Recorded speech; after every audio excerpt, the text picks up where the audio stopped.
ফেব্রুয়ারি নির্বাচন কেউ ঠেকাতে পারবে না। ঠেকাতে পারবে? যদি না পারে, ফ্যানের মতো বন্ধ হয়ে থাকলে চলবে না, চালু থাকতে হবে। তাহলে গরমও লাগবে না, আরামও পাবেন, কাজও হবে, সবাই বসবেনও এবং ভোট আপনারা প্রয়োগও করাতে পারবেন। এবং সবাই, আমি জানি আমার এমন একটি গ্রাম নাই যে আমার পা পড়ে নাই সেখানে।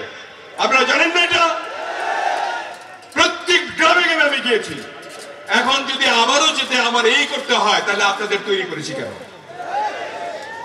আপনারা এই কাজটি করতে হবে। তারেক রহমান সিনিয়র যুগ্ম মহাসচিব, পাবেল ভাই মহাসচিব, স্থায়ী কমিটির সদস্য, আমাদের বড় বড় নেতাদের তৈরি করেছেন কেন? ওনারই যদি সব করতে হয় কেন? এই তো ধারাবাহিকতা। এই ধারাবাহিকতা মেনে না চললে আমাদের কপালে দুঃখ আছে। আমি আশা করি আল্লাহ তাআলা এই দুঃখ দিবেন না। আমি আল্লাহর কাছে হাত পেতে মোনাজাত করি, আপনাদের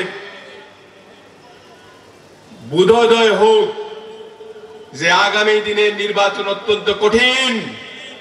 এই কঠিন নির্বাচনকে দেওয়ানগঞ্জ, বকশীগঞ্জের সর্বোচ্চ ভোটে আমরা ধানের শীষ যাতে পাস করতে পারি। যেই মনোনীত হোক না কেন, ধানের শীষ যাতে এখানে সর্বোচ্চ ভোট পায়, সেটার জন্য আপনাদেরকে প্রস্তুতি নিতে হবে। এবং আমি সকল ভাইদের এখানে যারা আছেন, আমার সিনিয়র নেতৃবৃন্দ, জুনিয়র নেতৃবৃন্দ, ছাত্র দল, যুব দল, মহিলা দল, কৃষক দল, শ্রমিক দল, সকলকে অনুরোধ করছি আর যাতে এরকম না হয়।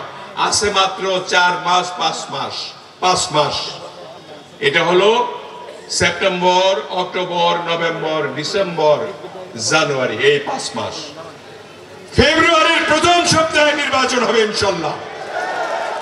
সেই নির্বাচনে আমাদেরকে বাংলাদেশে বিজয়ী হতে হবে, জনাব তারেক রহমানকে নেতৃত্ব দিতে হবে, তাহলে জিয়ার আদর্শের বাংলাদেশ গঠিত হবে ইনশাআল্লাহ।